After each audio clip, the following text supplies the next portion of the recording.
Hi, everyone. Welcome back to Authors on the Air. I'm your host, James Latwell.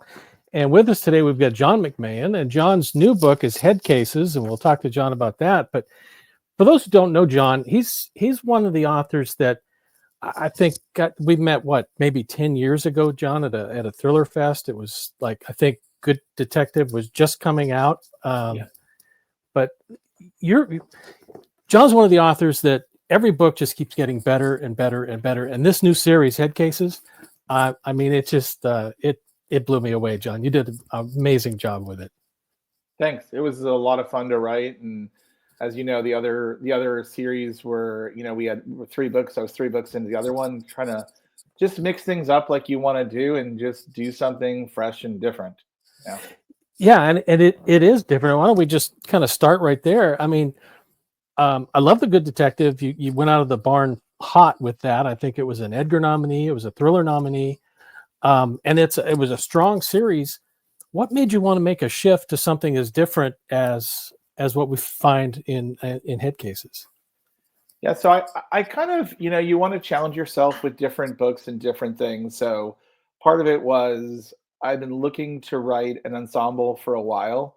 And my editor in my first series said, hey, after book 2 or book 3, that's a great time if you have something else that you want to try. So, started thinking about an ensemble where I could really develop some other rich characters, and really get myself on the road. The other book series is based in northern Georgia. I wanted to kind of have a bigger sort of geography to work with. You can have a lot more fun. So to give kind of a brief thing, Head Cases, basically takes you inside this FBI unit called PAR, which stands for Patterns and Recognition. And this is a group specifically formed to solve puzzles that others in law enforcement can't solve or are struggling to solve. So we open by we meet Gardner Camden, who's the main character, and you sort of get on the road very quickly. A body's been found in Texas. When they fingerprint the man, he was already declared dead 7 years earlier. So a second body is found, and you get very quickly into kind of going along with the team. Yeah, it brings you right into the book immediately. But Gardner is really a unique character, and as I was reading the book, I'm trying to think of how to tell people about it, and it's like I think of Will Trent meets Criminal Minds meets Mick Herron's Slow Horses. It's kind of that ensemble mix that you don't see this usual kind of gathering of people together, but they work. So Yeah. how did you come up with Gardner in particular? Yeah, and all those references, it's funny. People throw that out, and this is one of those books that people see on Instagram. They're tagging me a lot, and I don't even know who writes Will Trent. And so people say that, I say thank you, but I have to check out these things. I don't read enough. So basically, I started drawing up the character of Gardner, shaping kind of someone who thought a little differently. I think, the word you hear now is neurodivergent, but for a lot of my life, there wasn't really a word for someone like that. And as I shaped him and was thinking about this FBI unit, the question came up is like, how does someone who's like this, who's a little different, how do they actually navigate a really bureaucratic institution like the FBI? So I started shaping this character of Gardner, and strangely enough, I started shaping the character of his mom, who was a forensic psychologist growing up. She's, but she doesn't like labels. She refused to test her son. So instead, she sort of develops this series of lessons and coping techniques. Since you've read the book, it's not a spoiler. They're like echoes of his mom. His mom is sort of, she's sort of an echo character in the book. And I thought, as I was doing that, I don't think I've ever seen this mother-son thing at the core of a thriller. So I'll sort of put this aside and see if I can, do anything with it that'll be fun. From there, I really went back to the other characters, and started thinking, okay, if this unit exists, how does it exist? How did it get there? Which is something I go further in the next book. But there's a character, Frank, who's sort of the bureaucrat. He sort of runs the group. And the idea is he sort of surveyed the 56 field offices of the FBI and found these riddle-solving genius misfits living in these different outposts. and put them in Jacksonville, and their role is to unstick cold cases or answer complex questions. They don't travel. They're not good with people. They don't interact with people. So of course, as a writer, you think, what do I do? Well, I start them on page one, interacting very poorly with people. So yeah. So Yeah, that's a great description, because I mean, Gardner is, this analytical genius, but when it comes down to interpersonal skills, it's like, boy, he struggles, and that really makes a layer of complexity in the story that kind of moves you as it goes along. yeah, and he's aware of that difference, Hmm. and you see Cassie as his partner. One of the things she does is sort of cue him to that. So he's sort of like relying on these lessons from his mom in the old days, and then kind of getting cued by his team. The idea is that together they're sort of the superhero. They're all like have an expertise at something, and together they make this impossible team, that you can't normally find. So I think I read that there's already a film option or a TV option on the series already. That's Yeah, that's so it amazing. It was a cool experience because I mean the thing that Jim, because you've written so many great books, from the outside people see one thing, like everything looks like success, but in this industry there's ups and downs. There can Oh be yeah. more downs than ups sometimes. People don't want more books of a certain type, that sort of thing. So for me, coming out of the other series, I was, I kind of started over with an agent. So my existing agent was wonderful, wonderful person, good friend. Kind of wasn't representing a lot of people like me who are writing the types of books I was Mhm, writing. mhm. So we talked a little bit about that, and I went looking for another agent. Found a great agent. I'm not going to mention the name. Famous agent, super famous agent, and then they dumped me. So they dumped me after going through a couple drafts, and I started wandering around, and that's like the worst thing you want. It's like when you have a job, you want to hire someone else, you want to hire someone for a job who already has a job because the best people are already employed.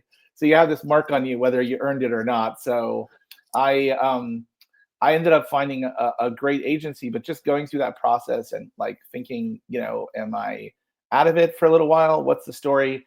You're kind of really not sure. So when I found my way to Writer's House, and Mhm. the book went out after a couple kind of in-house edits with a great in-house editor, book went out and went really fast. But you still have that sort of feeling like, is it real? I was kind of lost and now I'm found. So so I was actually pretty surprised when the agents like they said at the time, they said, you know, there was a strike. This is like a year and a half ago or 2 years ago. So Mhm. they said there's a strike happening. And if there's a second strike, because they thought right away, this is something for Hollywood. It's very vivid. The characters are Yes. very memorable. So they said this is the sort of book that gets option. But the strike hit, and they said if the double strike hits, you're dead in the water. So you move on. You're a book writer. You're clackety clack. You're back at the typewriter. The keyboard, I should say. You're on to the next book. You're not even thinking about that. Then I got a call one day, and they're like, "Hey, you have the hottest book in Hollywood." There's like an 11-way bidding war, and Holy then people crap. got driven out. And there was like a 6 or 7-way bidding war. So, and I took a bunch of meetings, and it was really fun. It's something like you think's going to happen, and then when it doesn't happen after a number of books, you think, oh, it's not going to happen. So it was a lot of fun, and seeing people's vision. And it was during the strike, so a lot of the production companies that have a producer and a writer, the writer couldn't attend because Yeah. because they're a union writer. So you're really meeting with the producer who would say like, hey, if Jim was here, he'd like this and this and this. They're talking behind the scenes, but they can't attend the meeting and everything. So it was a lot of fun to like hear people's vision of it. And now the current status, it went to HBO. Hmm. So the current status is, there's a pair of showrunners. We've talked a couple times, met, and they're great guys, and they are writing a pilot right now. So, as you hear or know, you hear these things. It can die tomorrow. It can die by the time we're done with this interview. It could be dead. But everyone's really into it. Everyone has their spin on the different characters, and their spin is going to be necessarily different than mine. And I'm super excited. There's good people working on it. No, that's exciting. I'm happy for you, John. That's Yeah. amazing. That's Yeah. really good. But this book is so, rich in detail. I love the characters. I think that's where the real strength is with you and your writing, and especially this book, and that ensemble cast is just, I mean, you really get invested in their individual stories. But there's a lot of kind of technical stuff that goes on with the PAR. And how did you go about kind of pulling that together to make it, seem so realistic? Well, it always helps to have something that doesn't exist, as you know, whether it's a fictitious town or, but you do have to do a ton of research. Mhm. So I did a ton of research in the FBI. I would find everything I could, talk to whoever I could. On my other book series, I ended up having one contact who used to run the GBI, the Georgia version of the FBI. And so I was able to reach out to a contact like that. I have some other people I know that are in law enforcement, but a lot of it is just inventing, researching, saying like, well, this happened on this case. How could I tweak that? How could I change that? How could I apply it to these people? And then you have a lot of fun inventing backstories. Yeah. All these characters have pretty rich. Everyone's got a. You don't choose. There is a character who chooses to be in par, but normally you end up there. Yeah. And you mentioned earlier Slow Horses. That's another one. I've never read any of the books. I was on a plane where you could watch the first 3 episodes. I don't have Apple, and I watched them. And they had taken that out to Hollywood and said it's Mhm. Slow Horses for the FBI. The first time they said, I thought they were talking about. They said, it's like Slow Horses for the FBI, and if you don't know what that means, you think you're picturing a very slow horse. You're like, okay, great, yeah, Yeah. absolutely. And at Yeah. some point, someone says, "You've read that, right?" And you're like, I'm sorry, go back. I didn't understand anything you were saying. So, but now, not once I saw those 3 episodes, I see the Mhm. similarities, but they're also very different worlds. You end up in par, but it's not a dishonor to be in par, if that makes sense. Right, and I think that's the distinction between the two. But yeah, it was a lot of fun, and I'm really happy to see that there's another book in the series coming out next year, isn't it? Yeah, I just turned in the second draft of that. So, we'll have one more draft that I can make sizable changes, then it'll be in proofing land. So, Yeah. I had a lot of time to write it, and I had a lot of personal stuff, some injury and stuff like that going on in my life, so I needed a lot of time. But I think in Minotaur, I think they were, if you missed sort of the July August window, I think they were avoiding the election cycle, so you sort of jumped Yep. to January. So that gave me more time. So I was able to get the second one, and I'm not under contract, but I'm kind of just started brainstorming on like, okay, where do I go next with this? Right. So yeah.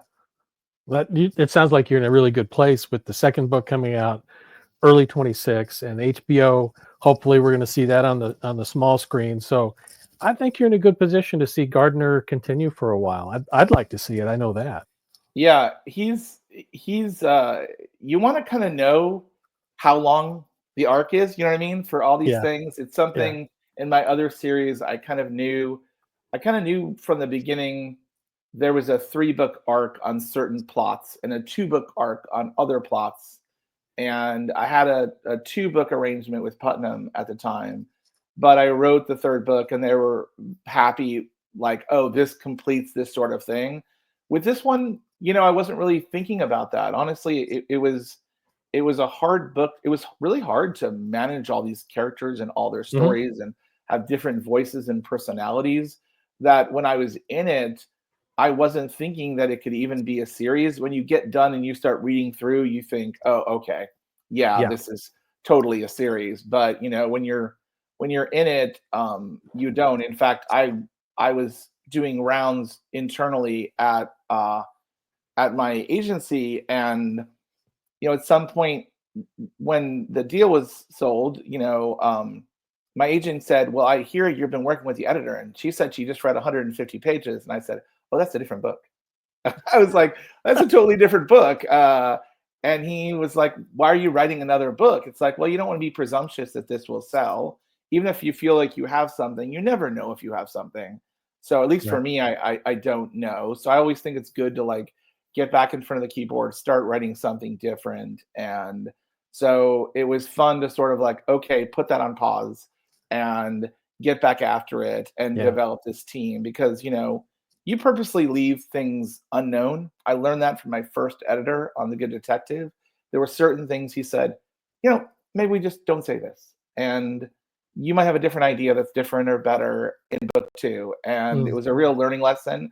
Like, you don't need to answer everything. So, why some of the characters got to par, but I left one completely unmentioned that, like, okay, I have a couple ideas. Maybe it'll be A or B, but maybe I'll come up with a C that's even better in the future. I like that approach.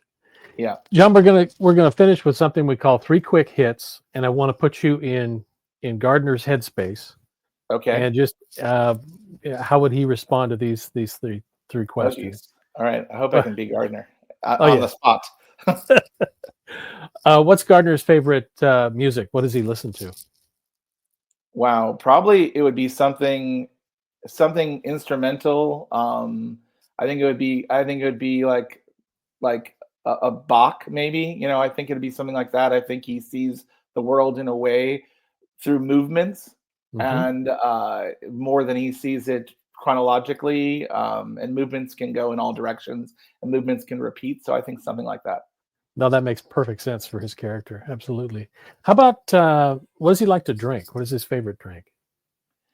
So he does not drink in the books, but in book 2, he does have a moment where they all go to celebrate, and I don't think he's choosing it. I think Frank is choosing the beer, Cassie's choosing the tequila. He's choosing to regrettably go along with it, and there's that great moment for someone as smart as him, where right before he passes out from too much of it, the entire case comes together and then breaks apart again, and he falls asleep. I love it. And so I think he drinks what others are drinking, probably. I love that, though. I'm looking forward to that. And then finally, what do you think Gardner's worst fear is? His greatest fear? It's funny. I had something I was working on in the book. It's one of those things you put in a book and your editor says, like, either take this out or tell more, and you don't want to tell more. So I took it out. And so I don't know if I want to throw it out here on your podcast. So it was about being trapped. So I'll just say that broadly, it was about being trapped, and being trapped in a way that you cannot clearly get out. But I think that there's a fear that comes up in the next book that I would say is unrelated to that, but I think is relevant, is the fear of being given a case where there are no patterns, where there are no riddles, where there are no solid clues, nothing ever recurs, nothing ever instructive comes to you. And that's part of the concept of one of the 2 cases in book 2 is what happens to a group like Parr? How do they deal with that? They're not traditional law enforcement investigators. They specialize in a particular thing. So if that thing doesn't exist, what do they do? What is their value? Do they have a value? So I think that's a little bit of his fear. That makes perfect sense. I love it.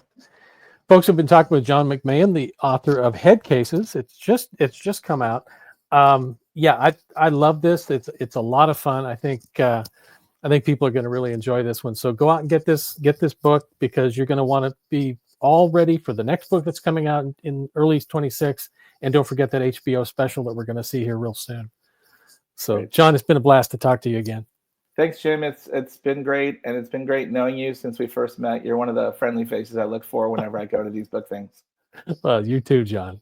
You take care. We'll see you soon. Okay. Bye-bye.